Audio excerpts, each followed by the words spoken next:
A second to go. What is up, everybody? It is your boy Defness 45, and I'm excited to be back with a new episode of In Depth with Defness Live. I have a special guest tonight, Mr. Eric Norton, an OG face of the hobby, Fat Packs podcast creator, also a community manager with Beckett, but he's been involved with Beckett in a lot of different areas. Father, husband, former Army vet as well. Tonight, we're going to have him share a little bit more outside of the hobby as far as impacts in his life, stories he has to share with us. So I hope you guys enjoy this, and let's just get into it. Eric, are you ready to get in depth? Yeah, man, let's do this. All right, let me make sure real quick. I'm going to do a quick check. Let me make sure this is shared out properly because I don't know if it went to where is the they did they move the share thing on this? What the heck? All right, I might not be able to do it. Anyway, that's fine. we'll just roll into it here. Let me do this real quick. All right, first of all, I'll work on this as we're going. So, hometown, you say, Eric, is Springtown, Texas. Is that ultimately where you were born, where you grew up, or where exactly were you born? Yeah, so I was born in Fort Worth, Texas, which is about 35 miles east of Springtown. I lived there for the first. I remember going to first grade in Fort Worth, Texas. And then Okay. we moved to Springtown when I was in second grade. So I lived in Springtown until I was about 15, and so that's where my formative years were spent. There, it's a small town. There's to this day there's 2,500 people that live there in that town. It's super small and super like quaint. Uh, it's most populated on Sundays when church is in. That's like Okay. it's that small. You Yeah, there's it's probably one hometown diner or something, and after church, everybody's there, and you're waiting an hour to get in, right? One of those types of deals. Yep, Hal's Diner. It's still up and running. It's a staple of Springtown, Texas. Also, if you know anything about Friday Night Lights in Texas, Hal's Diner is the only place that stays open on Friday nights because that's where everybody goes after the game. So Oh, uh, that's cool. it's That's a very awesome. very small town. Awesome. So let's just talk a little bit about the childhood and growing up. I mean, as far as your home life, I don't know how deep we want to get into the home life side growing up, but I mean, steady family, any issues there, any problems or anything, good childhood growing up, kind of touch on it a little bit for us, will you? Yeah. So, like I told you before we started this, man, I'm going to be an open book for you, which I plan on doing throughout the whole interview. So, to be quite honest with you, no, childhood was rough. It was. I was I was sexually molested by my uncle. My sister Oh, was sexually molested by my uncle. It was. Well, we come from a broken home. Both of my parents, my biological mom and biological father, were both married three separate times. So to say we had a turbulent childhood would be an understatement in some places. But I will tell you this: my mom's second husband, his name was Mike. He was a wonderful person. I loved that man until the day he died, and I still love him now. I call him Dad. So Mike was a stabilizer for us, living in two separate homes. Going back and forth, spending weekends at my biological dad's house and coming back. And so, but with that, it brought other children into the family. I went from being the oldest child to being a middle child overnight when both of my parents remarried. So there I have eight siblings. wow. So total eight siblings, Wow. and whether that be step or half or whatever you want to call it, it's been it was like that. It was like, oh my gosh, now I'm living this way. Where I said it was turbulent, being molested. That's something that that's never easy to talk about, but it happened. I'm a I don't want to say I'm a better person. I'm not saying I'm a better person because it happened, but I'm a better person understanding things and comprehending things and dealing with life situations because I was forced to at an early age. Right. So I will tell you this. I said how great Mike was. The man that molested me again was my biological uncle, and he ended up going to prison. And he went to prison and came up for parole. And Mike, my stepdad, he was the first person to sign the petition to make sure that he did not get out of prison. So Wow. My relationship with Mike was just an absolute blessing in disguise. When you get a stepdad at that young of an age, you probably, I was like 6, I think. You don't really Yep. understand, and you're probably fighting it a little bit. Mm-hmm. But like he loved me and my sister like we were his own kids, and that's all. That's looking back. That's all you could really ask for.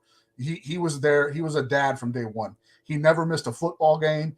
He never missed a practice. He never missed any opportunity to be there and be like, hey, look, I love you. I care about you. Right. And it was such a blessing in disguise. Something I might not have wanted to begin with, but he was there and he made me trust. I guess he broke down those walls and made me trust him, and which was great. Right. And I can tell, touching on that, I mean, my father, he had an alcohol issue. I've told the story multiple times. He wasn't really in my life. He wasn't involved a lot, like really when I needed him, growing up at those ages. He left when I was like in fourth grade or so. And then my mom, finally met my stepfather and they got together. And I understand what you're saying in terms of trying to gain that trust from somebody else, because I didn't want someone else, being that father figure. My dad wasn't there. I was like, you know what? You're not my dad. I don't, I'm not going to listen to you. And as I look back on things, as I grew up and I became more mature, I realized that he was always just there. Really, he was there for me. He was trying to help me. He was trying to make me a better person, but I was just too young, dumb, too much of a punk to realize it. And now, just like every year, I thank him, Father's Day. I thank him every year for everything he's done for me, helped me out with, etc. But I get it. I get where it's hard to open up and, let someone else into your life that's going to be there or be a figure, daily. I understand that. And I think on my end, I think it's kind of helped me, as I've gone through and had children and went through divorce. And now I'm with my girlfriend now and she's got kids. So I'm kind of playing that same kind of role. You learn from it and you learn how to try to adapt and try to be better, be different. And it's still difficult. Do you feel like, Eric, that, what things do you feel like you've gained from or come out of that whole situation, with being molested and then having your stepfather come in who was there all the time? I mean, what do you feel like you took out of it, I guess? So, like I said, I don't want to say I'm better for it, but like I understood sexual situations at a very young age, which is something that I shouldn't have understood at 6, 7, 8 years old. And then it actually happened it happened. His name was Robert. Robert molested us on 2 separate occasions for a period of months. So once from when I was like 5 to 6, and then again when I was like from 10 to 11, maybe a little bit older than that. But I understood sexual situations a lot younger than what I should have. And it was something that, being a teenager, I know about sex. I thought that was a cool thing, because teenagers think sex are cool, is a cool thing. But looking back in retrospect, I shouldn't have understood all that I understood. And moving forward, we'll get into it later. But moving forward, it led to some problems. Definitely led to some problems. What Mike did was, again, he just nurtured me and my sister too. He just nurtured us both, and showed us.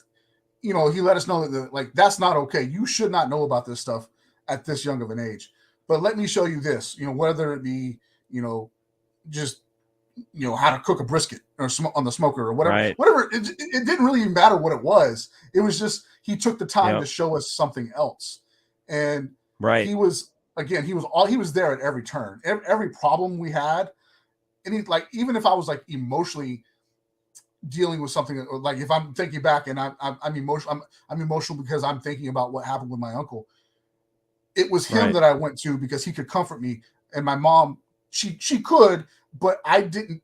Not that I didn't trust her in the situation. I just trusted him because he was a male, well, obviously, and I had a connection there. So Mike did everything he could to make sure both of us knew that we were loved, and that a lot of the problem that people you talk to with people who have been molested, they think it's their fault.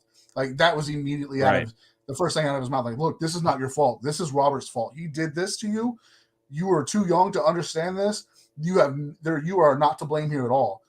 And it's really the same. And I'm not trying to make light of it, but like all the situations you ever hear of, don't tell anybody, you're going to get in trouble. If you tell somebody, we're all going to get in trouble or whatever. Those are all stereotypical things that happened.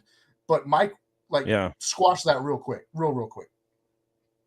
So if I may ask, how did your uncle, how did it come about, or how did he get busted, or how did he actually go to prison for it? Like, did you speak up? Did someone catch him? Like, I told my stepsister, Missy, and her name was Melissa. I call her Missy. She's my stepsister. She's Mike's daughter. I told her, and Missy told my mom and Mike, and then they reported it, and he was arrested. This was when I was like I said, this was like 11 or 12. The first time it happened, like that first stint, it was kind of swept under the rug. Oh, this is family business. We're not going to talk about this. And then when it happened again, I remember going to counseling, like, show me where they touched you on the doll type stuff. I remember all that when I was young. When it happened the second time, all that was out the window. He got arrested immediately and sent to jail, and ultimately prison. Good. Well, where he belongs, right? Is he still there now? No, he's out now, but he is he's not doing well. I don't think he's ever really recuperated from being incarcerated. I don't have a relationship with him now, not that I want one. But here's the thing. I will tell you this. Shouldn't. I will tell you this, as I shouldn't, right? I will tell you this though.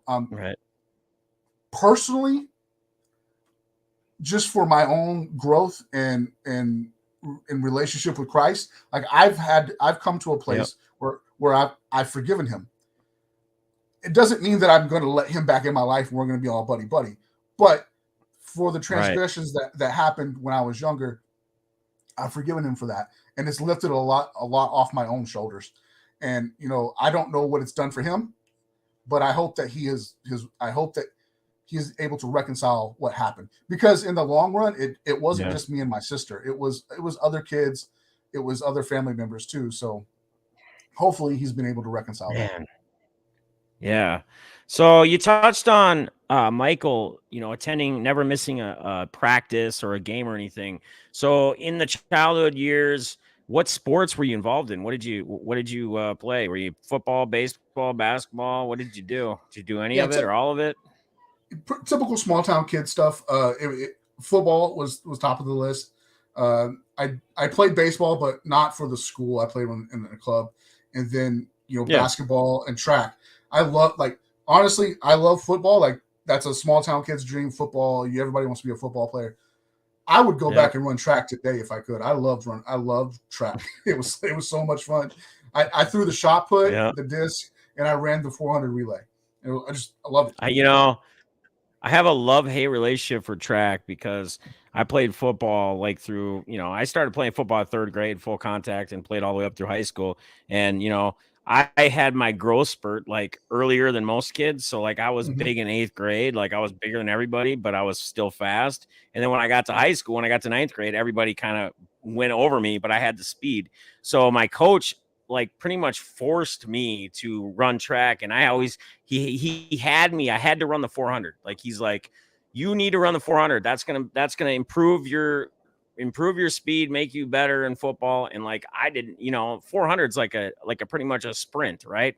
One time around the track, the full track. It's not easy. So I kind of have a love-hate relationship for track, but I did a little high jump as well. We did some high jump in high school. So anyway, moving on. So high school, you get through high school.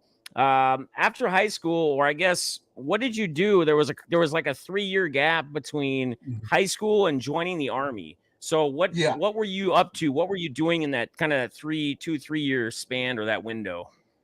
So I got to back up a little bit to my sophomore year. I went to Springtown High School. That's where I grew up. I grew up in Springtown. That's where I went to high school. When I was 15 years old, my grandmother lived in Keller, Texas, and she choked on a piece of steak. She was living at home. her home by herself, and she choked on a piece of steak. So I was asked if I wanted to go live with my grandmother to make sure that something like this never happened again.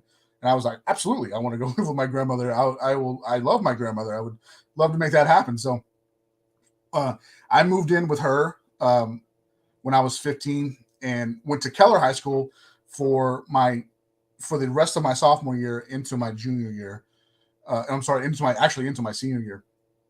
And on Father's Day weekend, 1998, Mike died in a boating accident.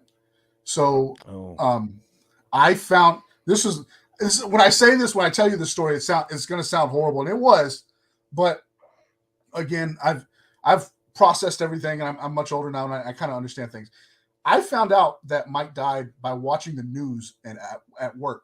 So, excuse me.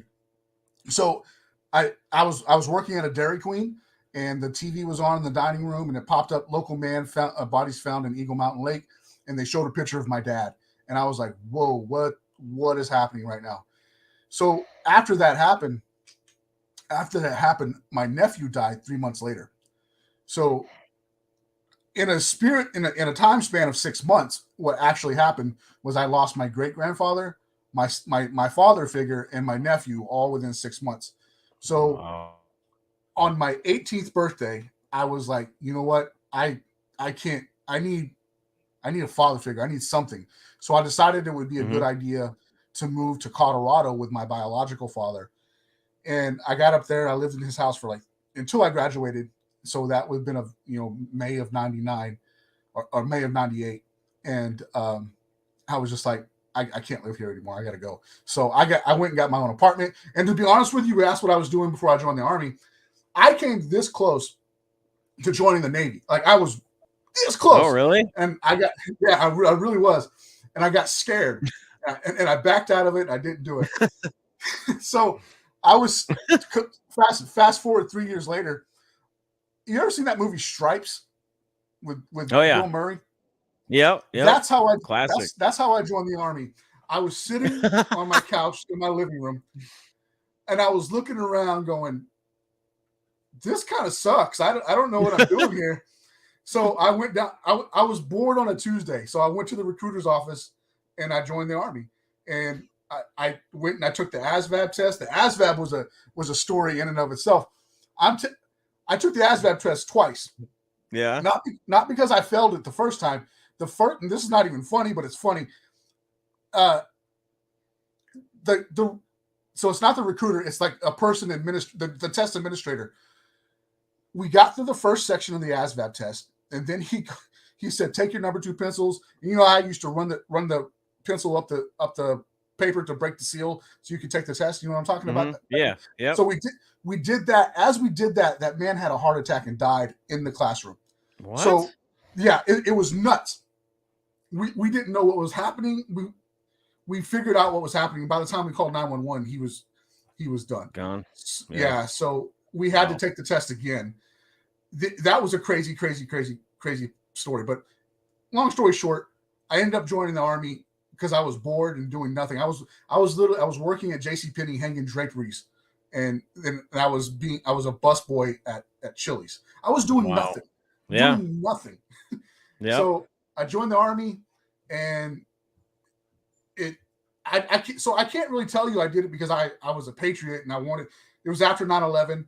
I couldn't tell you that was the reason why. It was just because I didn't have anything to do, and I was just kind of tired of doing nothing. Well, and I think, Eric, honestly, a lot of people that do get into the military, whatever branch it is or wherever it is, I think a lot of people would say that same thing. Like, they didn't know, right? Like my oldest daughter, I have 4 of my own, and then my girlfriend's got 2. But my oldest daughter, she joined the National Guard, Army National Guard, and that's pretty much. She didn't really have a rhyme or reason either. She just, her thing to me when I asked her when she was talking about joining, I said, "What made you make this decision? Why do you want to do this?" And she said, "I don't really know what I want to do right now. Like, as far as career wise, I don't I don't really know what I'm going to be doing if I don't do something else. I want to challenge myself, and I want to do something bigger than myself. I want to help people." And that's why she ultimately did it. And I was like, good on you. go do it, follow it, chase it, use, maybe you can get the help with schooling, college, whatever else you need. So how old were you when you joined the Army, Eric? I was 21. 21. Okay. Yeah. And let's just, I guess we're to this point where you're in the military, you're in the Army now. Is there anything else we want to go back up to the Army that you want to share, or do we want to just dive right into your experience while in the Army?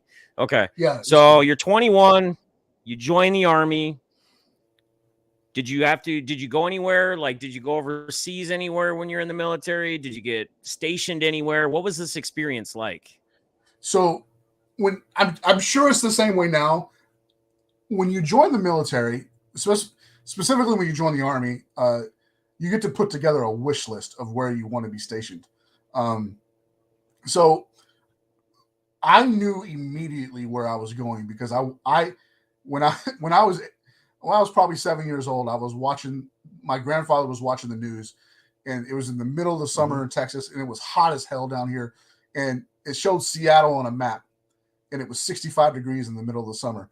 And I was like, that's where I want to go. So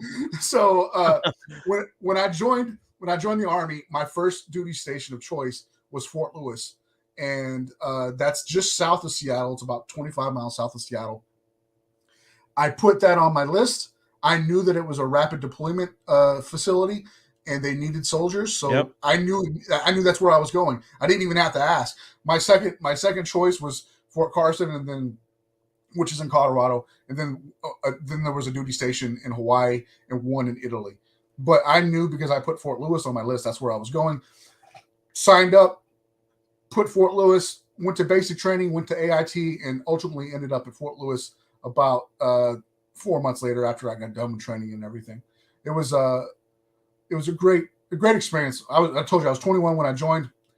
By the time I was 22, I was celebrating my 22nd birthday in Mosul, Iraq, which was a different experience. In fact, I was in Mosul, Iraq on radio duty on my birthday. So I had 12-hour shift of listening to the radio. It was wonderful. Wonderful.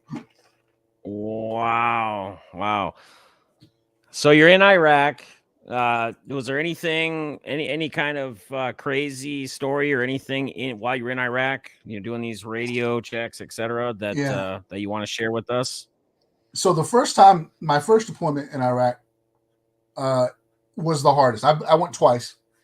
I had a roommate, a bunkmate. So let me also tell you, I'm married at this point in time. I'm married to a girl that I had no business being married to. I got married for the money, and that will come up later. But I'm married to somebody I shouldn't be married to, and like that relationship is not going well at all.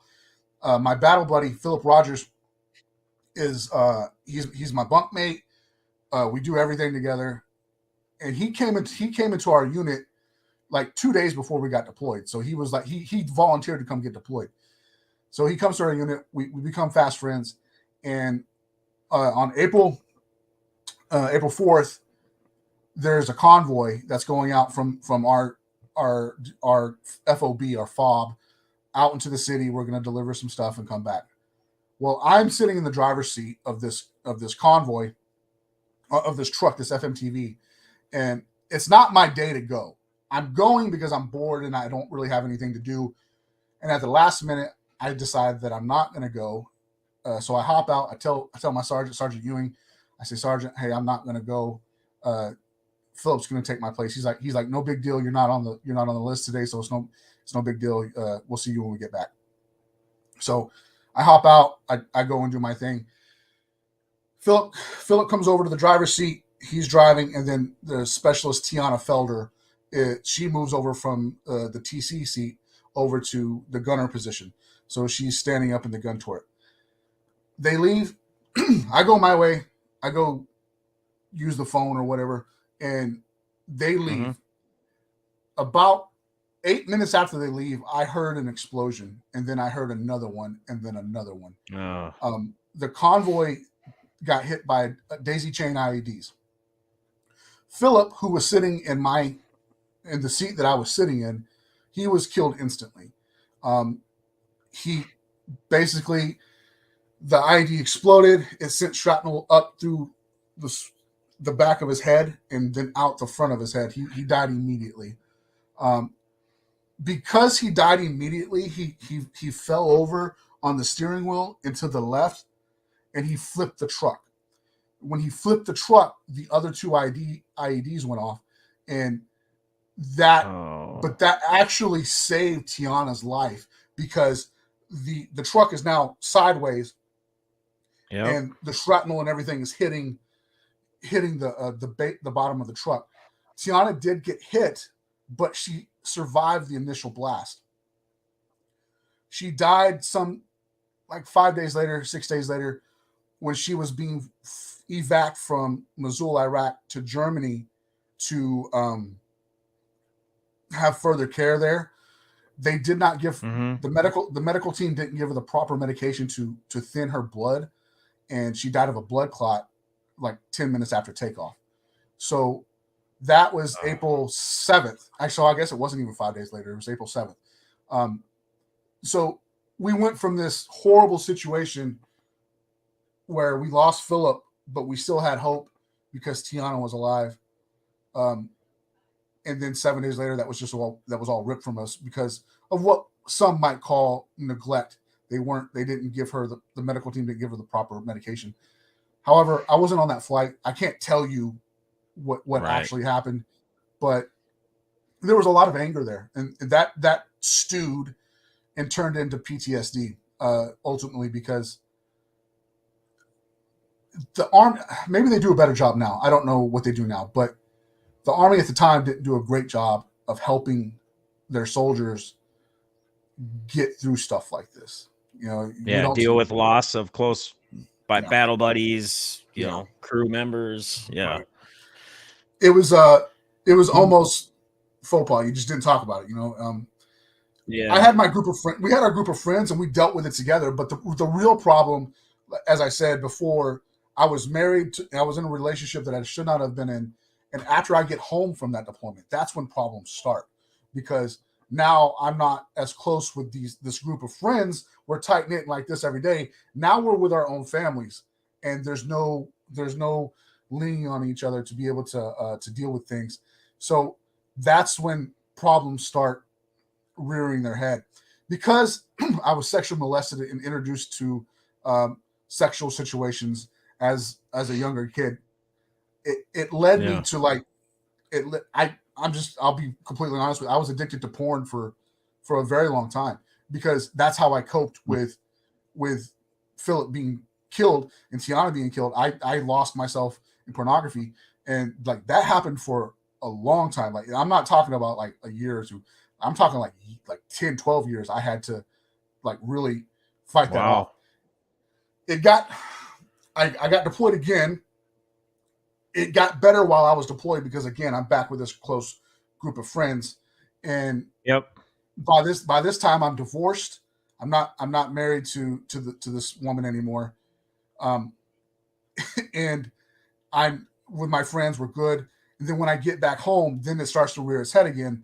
And by the time I get remarried to whom I'm married to now, her name is Megan. She's a wonderful person. She's the love of my life.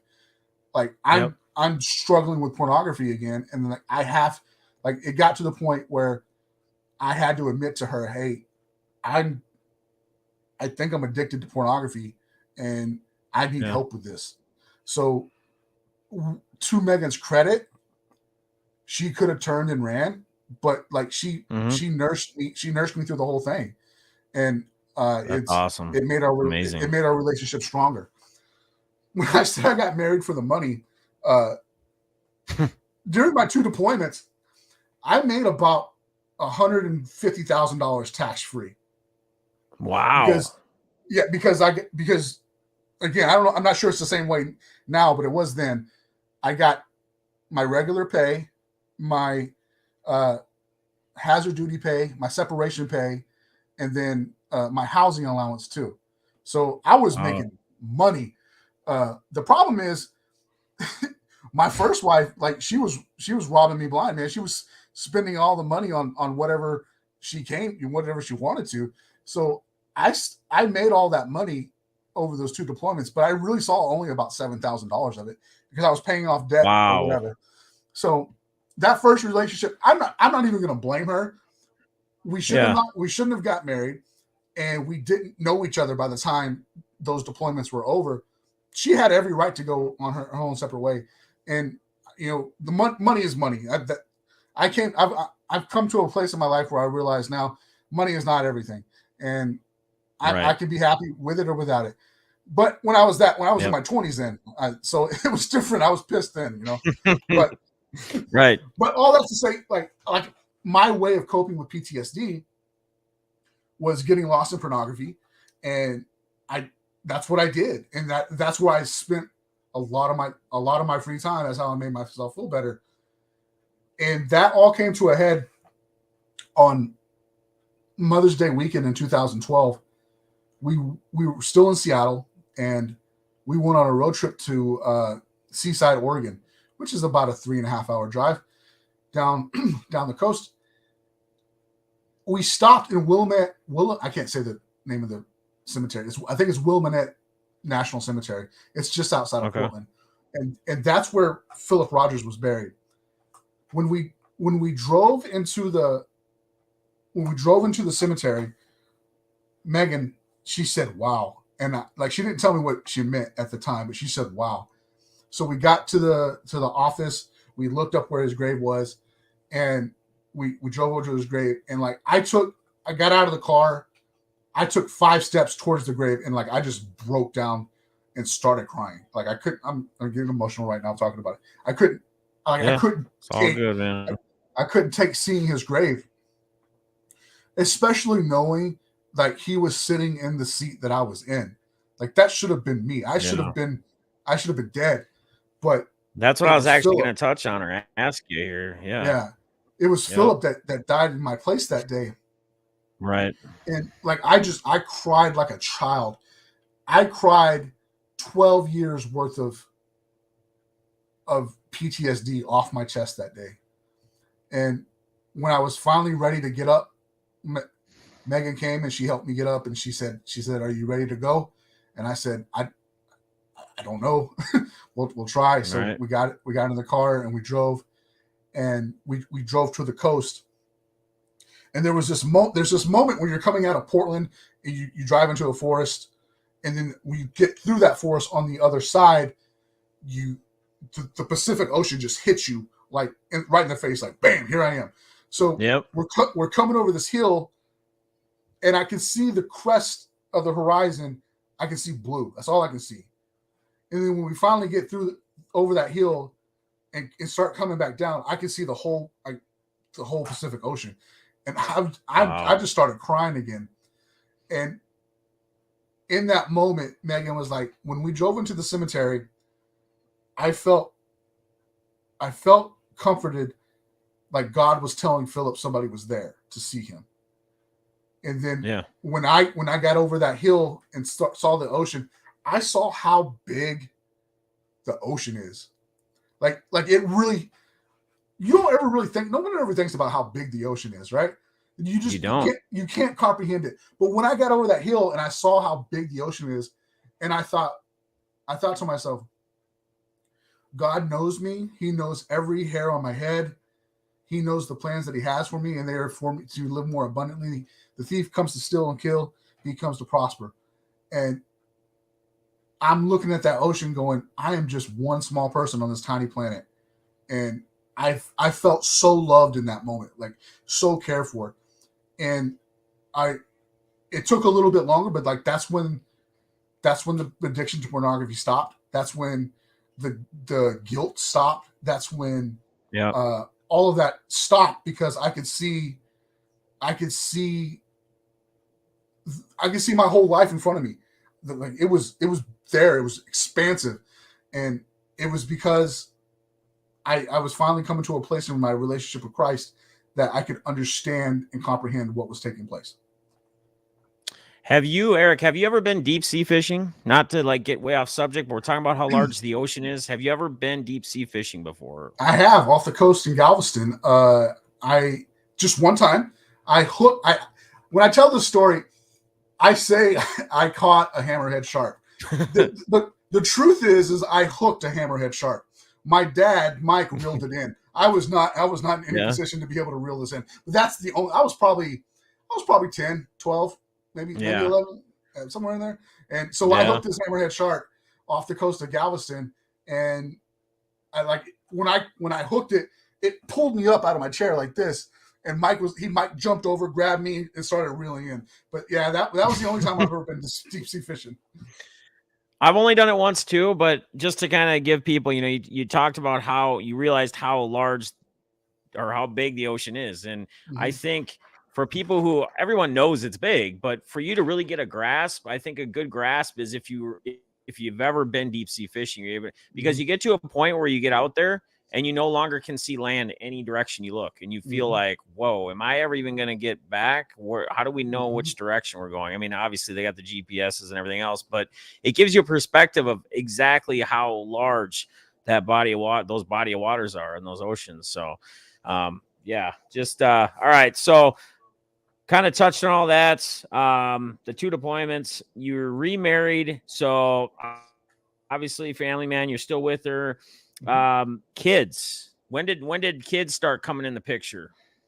So there we have to go back a little bit. My first child was born when just before I turned 18, and it's a deeper story. We don't have a whole lot of time left tonight to share the whole story, but his name is Jace. He did not know that I was his father until he turned 21, so until like 3 years ago. We did not have a relationship until about 3 years ago. That he is currently deployed to Kuwait. He got deployed a couple of weeks ago to Kuwait, and so shout out to Jace. I hope you're doing well, brother. I love you, and I'll see you when you get home. So he's there. So Jace is my oldest. He's 24 now, and then Eli came in 2012. I'm sorry, no, 2010. March 24th, 2010. So just coming up, he's going to be 13 pretty soon. Okay. And then, so then there's a gap. We took a break from having kids. We weren't really planning on having another kid. And then Megan became pregnant with Olivia, and Olivia died on November 15th. The Saturday before her due date on that Monday. So we lost Olivia, and she died in the womb. She was born still, but it's just not right of me. And when people ask me this question, how many kids do you have? The answer is 4. I have 4 kids, but Olivia is not with us. So it's a little strange sometimes having to deal with that. Answering that question. And then there's Lucas. I don't like the term rainbow baby. It sounds like something that people made up, but if Lucas, for all intents and purposes, is a rainbow baby, and that was God directly dealing with the loss of Olivia. Everything happened the same with Lucas. Everything, like he was. Wow. We conceived him at the same time. Lucas's ultrasounds and everything were like within a day or two of all of Olivia's ultrasounds, and Lucas's actual due date was Olivia's birthday, which would have been November 16th. So the doctor was like, nope, because of what happened last time, at 37 weeks, we're going to go ahead and induce labor. So Lucas was born on November 2nd, 2016. So he's 6 years old now. But all of that happened the same time. So again, that's just another way, another way that God handled the situation. And it really sucks that we lost Olivia, obviously. But like I don't know what we would do as a family without Lucas, because he kind of holds us all together. He's the baby, and he's the last one. But I thank you for asking about this though, because I really wanted to touch on Olivia, because like 1 in 4 children are lost to premature death or death in the womb, and that's a big number, man. That's a really big number, and it hurts for the women that are involved. Obviously, it hurts there, But for men, like, we just don't talk about it. And Right. men typically close up and they don't share things. Shut down, tough boy or Yeah. tough man, don't want to Yeah. be emotional, don't want to show Yep. emotion. Yeah. Yep. Yep. Thankfully, I was going to a church at the time whose pastor had lost a child, and like the men there at that church like huddled around me and just would not let me do that. They would everything that happened when Philip died was the exact opposite when we lost Olivia. It hurt and it sucked and it still sucks and it hurts to talk about. But I will openly talk about this because again, so many men don't, and it's detrimental to your health. It's Yeah. I don't know if you know this or not. I don't know that you would know this, but marriages in which a child is lost, the divorce rate is higher in those marriages than it is in the national average. So the national average is 50% of marriages end in divorce. Marriages where they lose a child, it's something like 87%. They end up divorced. Wow. And my wife and I, we absolutely refuse to let that happen. You know what? There was never in a moment I was ever mad at her, because women, the wife in these situations tend to blame themselves. Did I do something wrong? Did my body cause this or whatever? I wouldn't let that happen. Like we kept going, we kept pushing forward. It actually made our faith in our relationship with Christ much stronger than it ever was before, because we absolutely had to keep Christ at the center of our marriage. Otherwise, we were going to fall apart. But we didn't allow that to happen. Wow. So, and you touch on Christ, you touch on, the Christianity thing. When exactly was it, Eric, that you, I guess, really started following Christ, God? I mean, what time in your life did that come about? I will say, I grew up in a church, a small town. You grow up in a church. It's what happens. You go to church. I didn't take it seriously probably until I was in my 20s when I was deployed. I carried this Bible around with me. I still have it. I carried the Bible around with me on every convoy, everything. I had this Bible in my bag. Like, this Bible was going to be my protector. And just to be completely honest with you, it was all show. I never opened it and read it. I never used it for what it was. It really wasn't until I met my wife. I met Megan, and I was 28 when we met. So probably about 6 months later, she's like, "Hey, I want to go to church." And this was like out of the blue. She had never asked about that at all. Mm-hmm. So I said, "Okay, I'll take you to church." And she had grown up going to a Lutheran church, and a Lutheran church is very legalistic. And so she had a different concept of Christianity than what I had, because I grew up in a non-denominational church. Sure. So I had a different understanding of the relationship with Christ. So it took what it really took was her asking me to take her to church to really make me settle down and start to build my own relationship. I had a good foundation, a good base of what it was, but like there was a deeper level there that I had to go. And so then again, that all plateaus there on Mother's Day weekend when we go visit Philip at the cemetery, and then I see the ocean when I actually see that's when it all comes together. So by the time we lose Olivia, there's already even a stronger foundation now. And then it just gets bigger, and the relationship gets bigger because I need it to. I can't function outside of that relationship in that moment in time. So that's I guess that's a quick way to say it. Sure.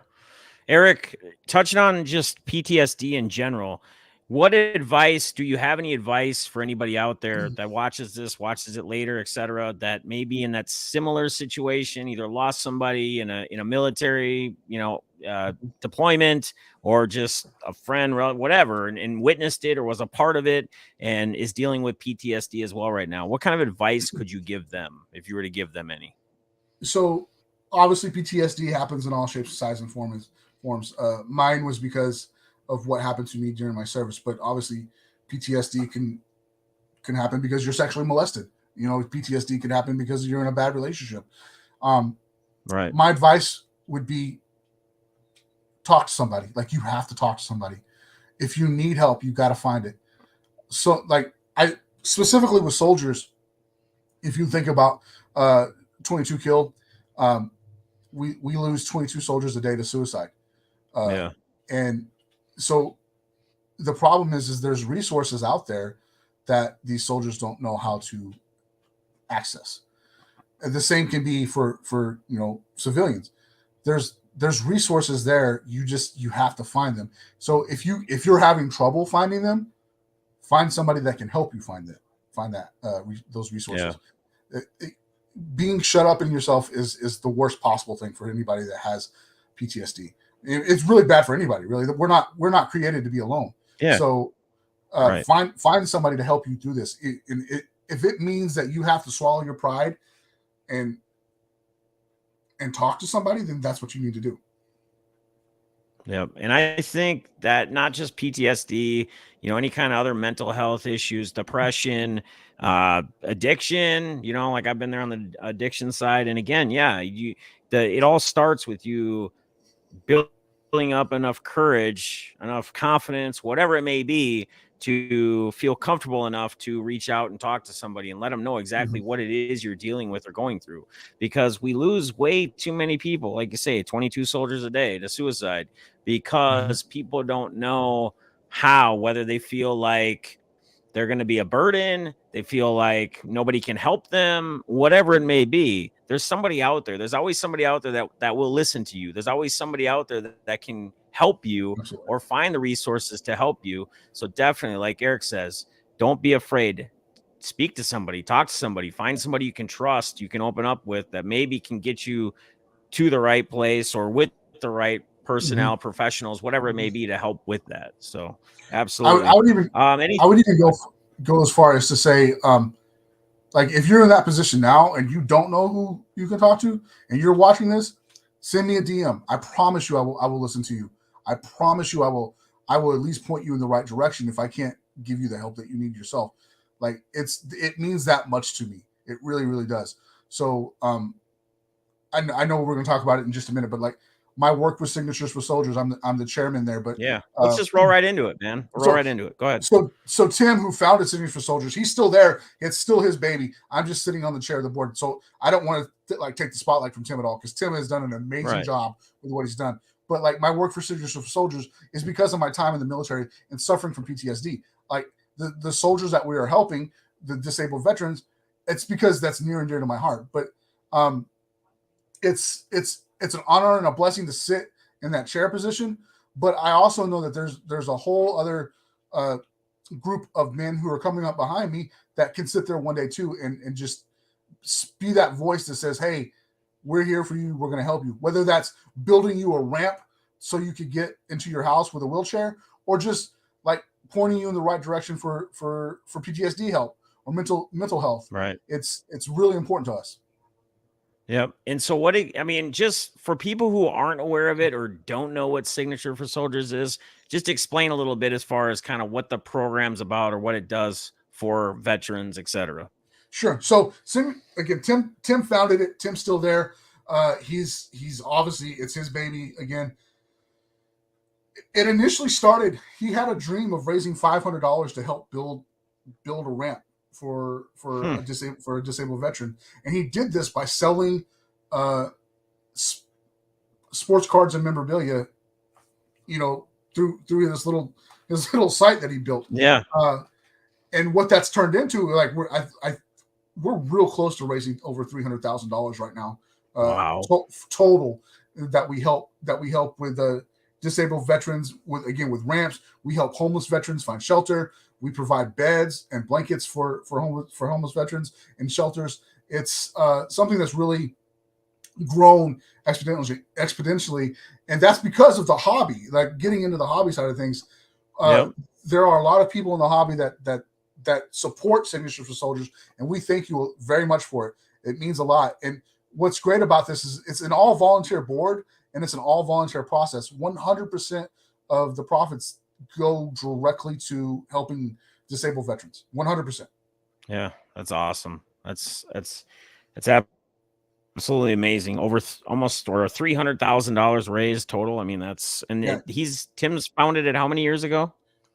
See, like Tim was a very early guest on Beckett Radio. So, God, that's been 7 years ago at least. So I think we're coming up on a decade. It's not quite 300,000, but it's really, really close. We're almost there. So if you guys want to go check out signatureforsoldiers.com, go do that and let's push us over the top. That would be great. Yeah, let's get this thing over 300,000. All right. So touching on Signature for Soldiers, kind of diving into the hobby a little bit now. Is there anything else we want to backtrack on before we get into some of the hobby side of stuff with you? Is there anything we missed or anything you wanted to share as far as on the personal side or anything? No, I don't think so. I think we covered it pretty much. Right on. So Eric, first thing I guess I want to ask you is, how old were you? What was your first interaction with the hobby? So growing up in Springtown, we had one card shop, which was amazing. We have one diner and one card shop. She was an older lady. She was kind of mean. She didn't like kids in her shop. That was, I guess, about 1990. And it wasn't a great experience because she was mean. She didn't want kids in her shop. She didn't want to really deal with us. But we were there, like flipping through her binders and trying to find stuff. And then a couple of years later, my sister, Missy, the one I was talking about earlier, she got a subscription to Sports Illustrated for Kids, and that had the pull-out perforated cards in it. That was like, I guess, my real experience. And then I rediscovered like 87 Tops, and I fell in love with 87 Tops.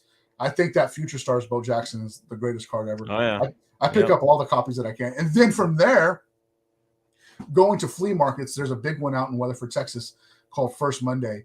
And it was the first time that I can remember seeing a Nolan Ryan rookie and going, I will never be able to afford that. And to this day, I've never bought one. Yeah. I've never been able to afford it. But that led to the 1980 Ricky Henderson rookie. I love that card. I pick up every copy that I can. So because I couldn't afford the Nolan Ryan, the Ricky Henderson made the next most sense to me.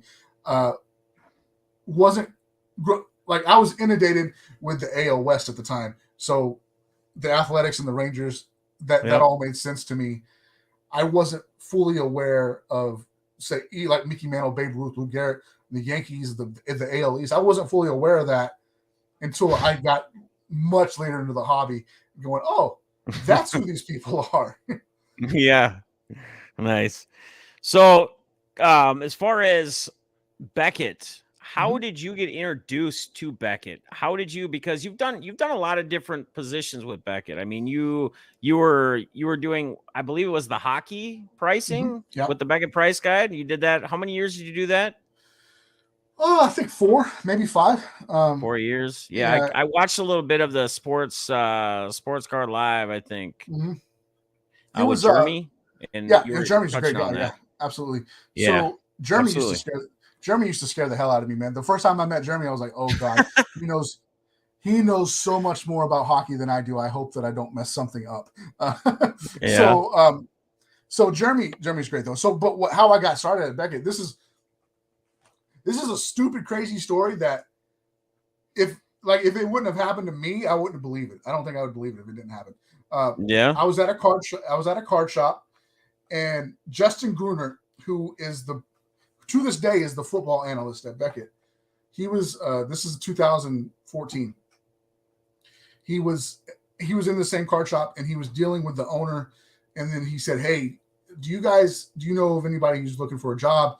We're hiring at Beckett. We need a few analysts. So as he was walking out of the shop, I said, hey, I overheard what you said, and I would be very interested in exploring that further. And I said, can I give you my card? I was working in transportation at the time. So I gave him my business card. And he said, yeah, I'll give this to my boss, and they'll call you if they're interested. thinking nothing of it. That happens all the time. Yeah. You don't ever like nothing ever comes of that. So I give him my business card. Like a week later, I get a call from Beckett, and Dan Hitt. Dan Hitt is now retired. It's Dan, and he's like, hey, Justin passed your information along, and we were kind of interested in speaking to you. We don't have any positions open right now that you would fit, but we have this coin analyst position open that we'd like to talk to you about if you're interested. I lied. I'm going to be flat out honest with you. I lied. I said, "Oh yeah, I know coins. I don't know anything about coins." So that was the end of that conversation. And then like 3 months pass and nothing happens. Then I'm driving. I'm still working in transportation. I'm driving down to Houston to do some training. And on my way to Houston, I get a phone call, and it's Beckett. And they're like, hey, you got some time? You want to talk about this coin position? And to be honest with you, I completely forgot about it from the first conversation. So we have the conversation, and he's like, yeah, this all sounds good. Let's reconvene next week. So I go down to Houston. In my mind, I know that I have that job. I don't like it hasn't been offered to me yet or anything like that. So I go to Houston. I do this training, and I'm BSing the whole time. I'm not taking any of this serious. I'm not going to be here much longer. Well, another 3 months passed, and finally, I got a call from Beckett, and they were like, "All right, we want to offer you this position."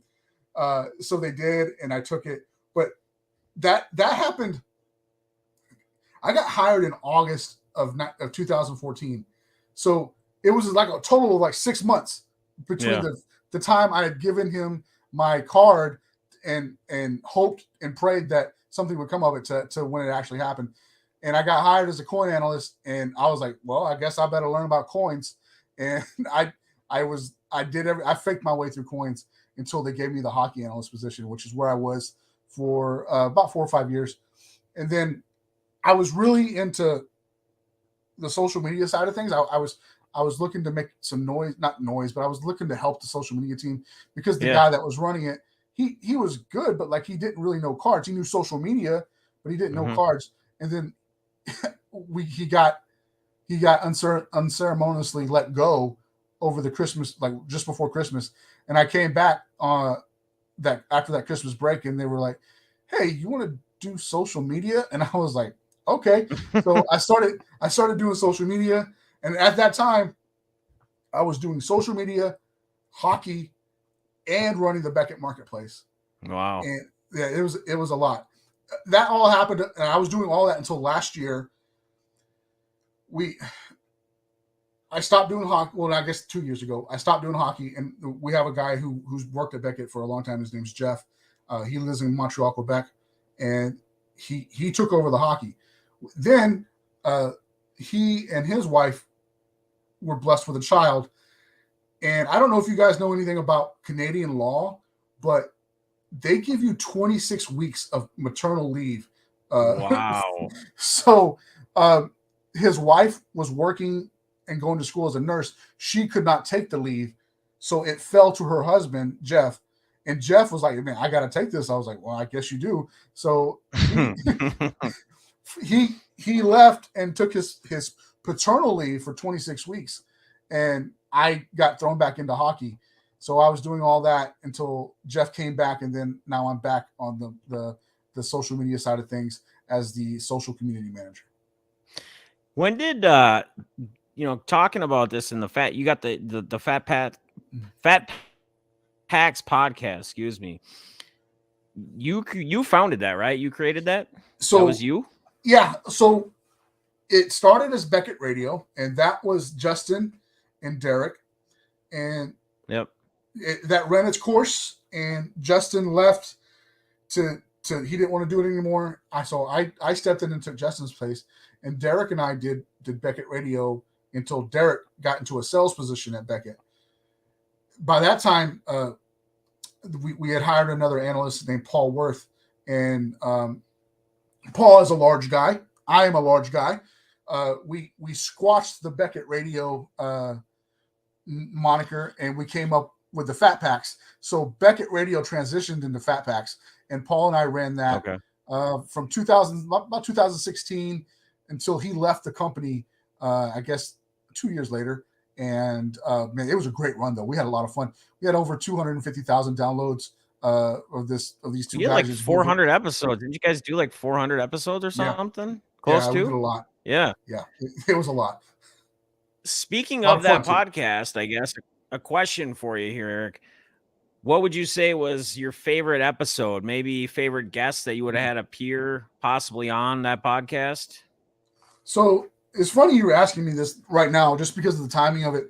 I wouldn't say he was my favorite guest or favorite episode, but Dick Fosbury was one of the first like bigger name celebrities to agree to do the show. And Dick just passed away just 2 days ago. So condolences to his family. If you guys are not familiar with Dick Fosbury was an Olympian. He created the Fosbury flop in the high jump. So that was really cool. Again, I don't know if that was my favorite episode, but I just wanted to give a shout out to Dick and his family because he was such a cool thing for him to agree to do.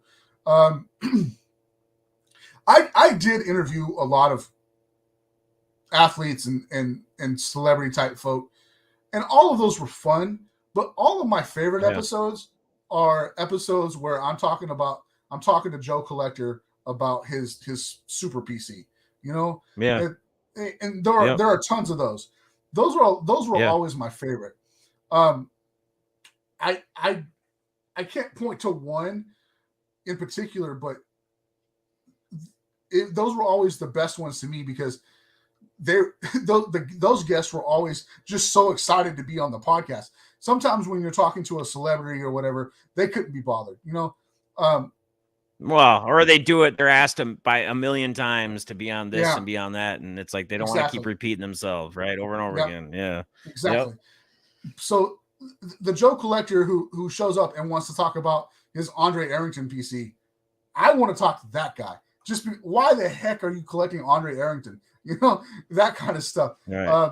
It was always fun to do that. But then I will say this. I am a huge lover of stand-up comedy, and I got to interview the Sklar brothers twice. They are my favorite comedians. So I interviewed them twice. Both those times the first time, I don't get starstruck easily. I was just so in awe of talking to my favorite comedians that I got a little tongue-tied. The second time was much better. And then, you got, not everybody might not remember this name, but Steve Rogers.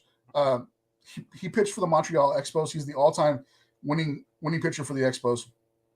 And we talked about pitching in the 70s and 80s and like facing those sluggers of that era. But he opened up to me about Blue Monday. For those who don't know Montreal, Blue Monday was like the Expos were going to the World Series. It was over. They were done. And then they pitched themselves into a jam and lost the game. And so they called it Blue Monday because it happened on a Monday. That was always fun. And then I guess my favorite, Dave Dravecky. Do you know who Dave Dravecky is? The pitcher that lost his arm. No. So Dave Dravecky pitched for the Padres and for the Giants. And he got cancer. And he came back from cancer and pitched again in the major leagues.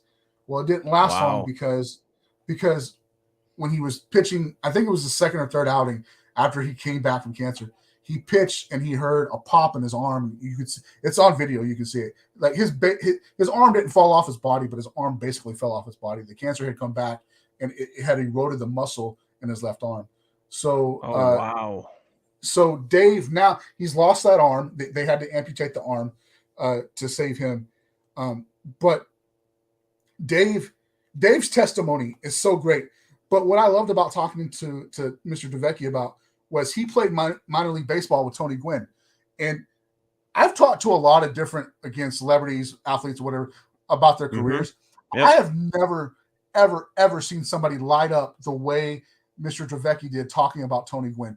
It was like talking to him about his childhood hero because he just enjoyed his time so much with Tony. And he told me a funny story. He said, Tony, could hit for power all he wanted. For you kids out there who don't know Tony Gwynn, go look him up. He only struck out 198 times total in the 90s. So the whole decade of the 90s, he was only struck out 198 times. Go check that out. So, but Tony Gwynn could hit for power. He could hit for average. He could do anything on a baseball field you wanted him to do, but he couldn't throw the ball to save his life. So that's why they put him in the outfield so they could hide his arm. That's good. So Eric, I'm seeing the Seattle Mariners ball cap on tonight, and I know there is a little bit of a connection there. I guess first question is how did it become? How did you become so tuned into the Seattle Mariners? I guess where is the connection there? How did this even come about? So again, living in Fort Lewis, being stationed in Fort Lewis, getting out of the Army, and I started working in transportation after that at a company called Linden International. Are you familiar with the show Ice Road Truckers? Yes. Yep. So we were approached to do that show. We actually turned it down. What Linden did was transport explosives from the Houston, Galveston area up to Alaska so they could drill oil up there. Wow.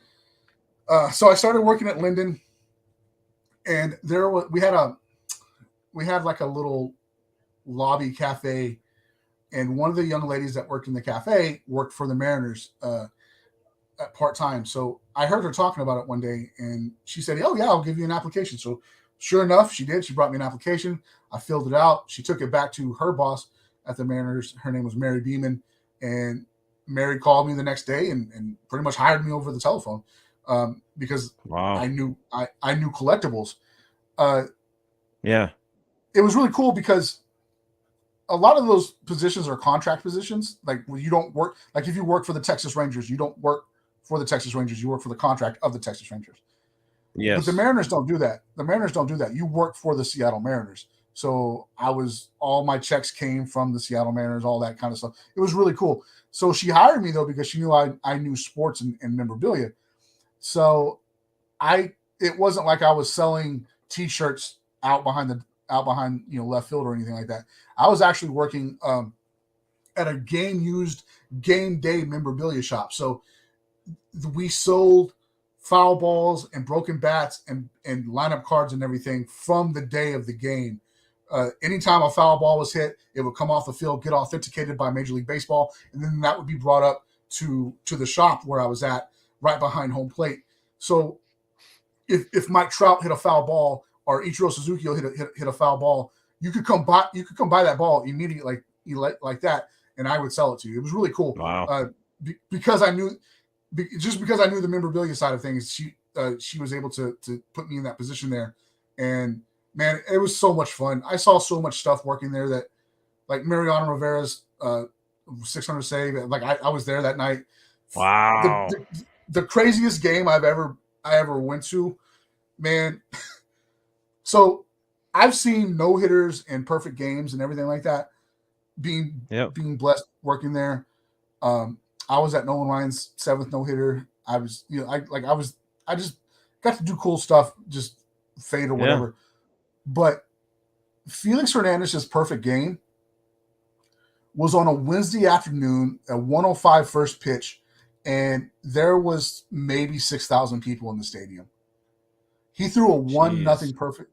He threw a 1-0 perfect game, and nobody saw it. So, like, I was there that day, and it was just so crazy.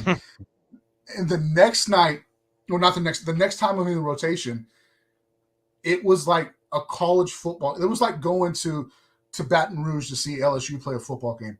It was nothing but Seattle gold in the stands.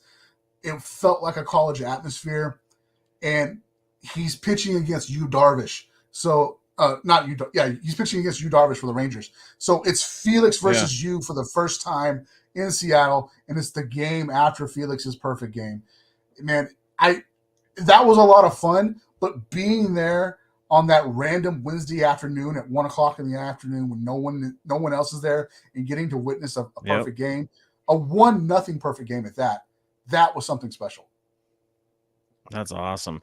And this position that you held at with the Mariners, you did that was it about 3 years, I think. Yeah, 3 they were years. Is that horrible. how long Yeah, you were there?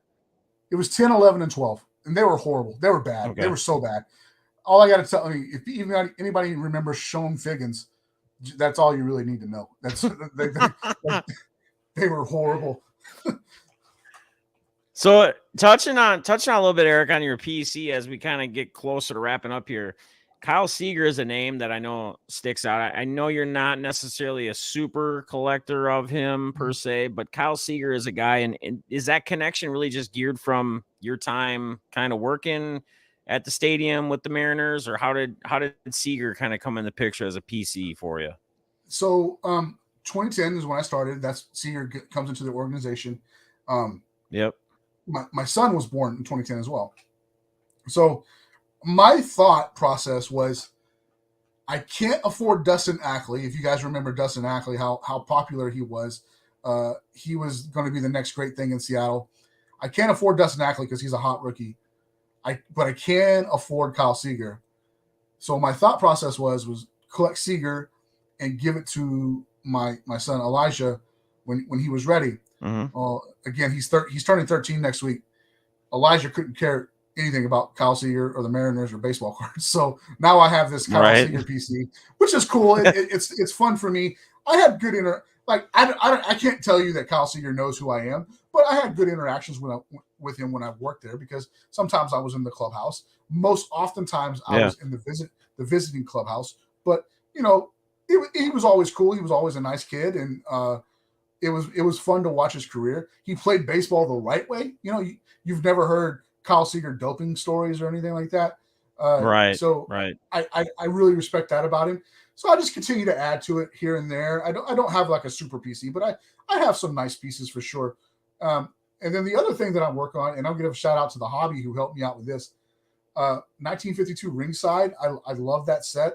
I understand not everybody collects boxing cards, but the boxing, yeah. 52 ringside is really cool though, because of Rocky Marciano's rookie. And that was my dream card. I didn't think I would ever be able to afford that. Actually, it's right here. And then one day I come home and I have a package, and it's a card that I never thought I would own. And the hobby came together and bought me this PSA 3 Rocky Marciano rookie. And I damn near cried all night long because I got this card, man.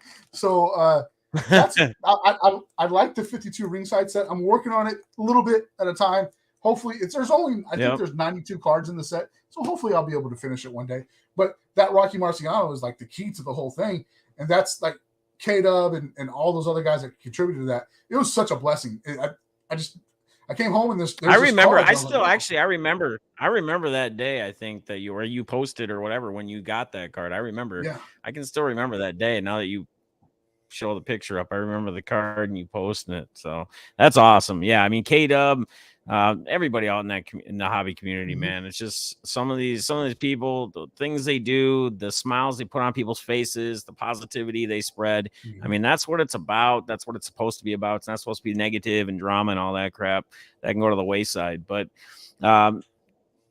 football, you touched on football a little bit. Who do you PC on the football side? You said you do enjoy football. You never really played football growing up, as far as contact, full contact, whatever. But who is in the PC, or is there anybody in the PC on the football side? Not really. There are guys that I like. I pick up autographs from everybody I've ever interviewed.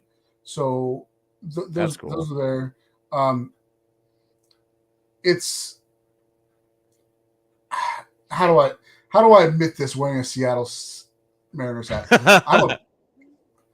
I grew up a Packers fan, so wow.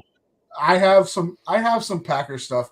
It's nothing extravagant or over the top or anything like that, but I like Packer patches. If I see a nice Packer patch, I like it.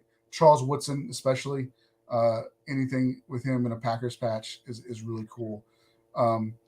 Obviously, the good thing about that though is Brett Favre, that was my guy, right? Because he was the quarterback in the 90s, and that's when I'm growing up. And So the great thing about that is our Favre rookies are $5-6, man. You can pick those up all day and not have a problem.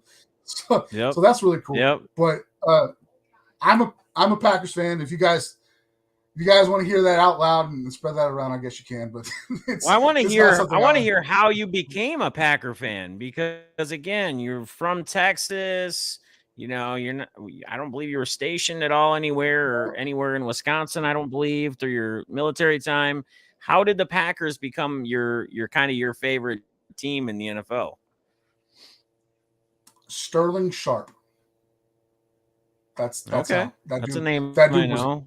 That dude was bad. I'm telling you, that man was bad, and he was a quarterback. So he played quarterback in high school. He went to South Carolina. I believe he played tight end there. And when he got to the NFL, he suffered through Don Majkowski a couple of years, and then Brett Favre came on the scene, and he was like Sterling Sharp was the dude, man, and I loved him. And I loved him because of my friend was a Cowboys fan, and he was so arrogant about the Cowboys. And he had every right to be, right? Because this is the 90s. They won 3 Super Bowls in the 90s. Right. He has every reason to be arrogant about the Cowboys. So I was just looking to be contrarian, and I picked a team and a player that wasn't the Cowboys and would piss him off. So I went with Sterling Sharp and the Green Bay Packers. So now there's word Aaron Rodgers says he possibly could be one of the best players, quarterbacks in the NFL of all time. What's your take on that as being a Packer fan? I think he is, but he's got to get over himself and stop pouting about everything. Yes, I agree. I agree.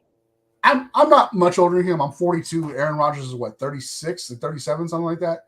I've never seen somebody 30. Yeah. What is he? Yep. He's late 30s, right? Yeah. I've never seen somebody pout as much as he pouts. He pouts about everything. And it's very discouraging to see him pout that way. My son is a Jets fan. Jace is a Jets fan, and he's almost 40. He's 39, actually. He's 39. Okay. All right. Yeah. So we're about the same age. I'm 42. I've never seen somebody pout the way he pouts. It's about a game, you know? Yeah. I don't know. It was hard to watch Packer games because if they were losing, he looked like somebody had, taken his bubble gum or something. He was throwing a fit, right? Yeah, absolutely. I'm crying, throwing a fit. I think it's really sad though, as a Packers fan, we've had 2 Hall of Fame quarterbacks in the last 20 years, and they've only won 2 Super Bowls. Yeah. Yeah, I mean, I thought, what was it, 2 years ago when they lost to the Niners in Green Bay in the playoffs? I thought that was the year they were going to be there, to be honest with you. And then they got upset by the 49ers in the cold in January in Green Bay. San Fran, a West Coast team, comes into the tundra and ends up beating them. I mean, that was insane. That game was crazy. But so anyway, you got anything else you want to share with us? Otherwise, we're probably close to wrapping this thing up, man. It's been an amazing interview. Shared a lot with us. I appreciate that. I appreciate you having me on. Usually at the end of these interviews, people give out their Twitter handle and all that. Yep. I would think that your audience watching probably knows where to find me on Twitter. In the description below as well. Everything, all of his links, all of his @, everything is in the description below. So you guys follow him. He's got a WordPress blog, the podcast, where you can find him, his Twitter, his Instagram, it's all there. So I got it all in the description. So guys, make sure if you're not following, make sure you do for sure. So I will say this though. I'm still at Beckett. I'm not leaving Beckett. There was an announcement the other day that I'm going to start writing a little bit for Hobby News Daily. So if you guys are not following Hobby News Daily, check them out. I will be writing a little bit for them. That doesn't mean I'm leaving Beckett. That's not what it is. I'm just being able to express my creative side a little bit more over there. So go check that out. And I haven't posted a new podcast since January, but I'm sitting on some material that I'm hoping to be able to release soon. So look for those new Fat Packs podcasts as well. That's awesome, man. So bringing it back. When's the last time you did a Fat Packs podcast? It was in January. It was actually some content that I recorded with Lauren Taylor. I don't know if you guys have noticed, but Lauren Taylor is I know having she is. a hell of a 2-year run, man. She is doing some wonderful things. So I sat down with her at the National last year and had a good 35-minute conversation about her career and what she's been doing and what she's up to and what's coming up. But she's always fabulous to interview. But just to let you guys know, like I have some content with Mike Madonna that I have not released yet. I have some information, some content with DJ Ski that I have not released yet. The DJ Ski one I'm really excited about. For me personally, not because it has a lot to do with the hobby. It has a little bit to do with the hobby, but DJ Ski was Prince's DJ. So I talked to that man about big connection. About Minnesota. I'm in Minnesota. Let's go. Absolutely. Yeah, I love Ski, man. Yeah. So he's at the games. Ski. He's at the Vikings games and all that. He's the Absolutely. DJ with the games. They always have him on the screen, like doing his thing. Yep. Man, he's awesome. Yep. I talked to Ski for about 25 minutes about Prince, and like I was a kid in the candy store. I love Prince, and I will tell you this. I'll tell you this now. I'll release it later. But Ski said everything you ever heard about Prince is true, and I was like, oh, this is going to be a great interview. Oh crap! Heck yeah! Oh man, I'm excited for this one. I love Prince too. Obviously Minnesota roots. So yeah, that's awesome. That's amazing. All right, well, Eric, man, it's been an absolute honor. It's been a pleasure to be able to sit down with you and actually get to hear some of your stories, throughout the childhood, what you gone through throughout, your military time, your service. And again, thank you for your service. Thank you for coming on here. Thank you for sharing these stories.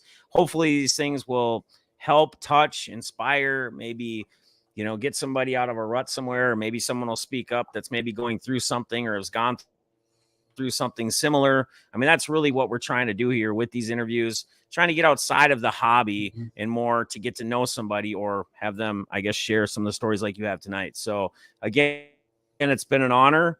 Guys, make sure that you follow Eric Norton on all his different platforms. Again, he's going to have a new Fat Packs podcast episode coming up.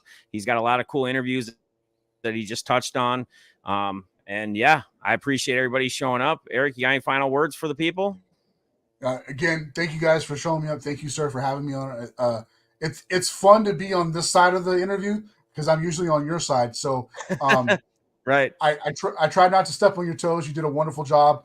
Thank you for being professional tonight and getting us through this interview perfectly.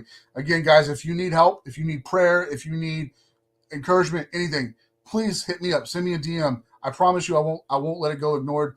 And I'm always an open ear for anybody. I don't care if you're in the hobby or not. Come check me out, and I promise you, I'll get back to you as soon as I possibly can. Again, thank you, sir, guys. Yes, sir. It's been a real blessing to be able to share my testimony with you guys. Absolutely, man, and we appreciate you sharing it. So, everybody, we appreciate you stopping in. Have a good night. Thanks.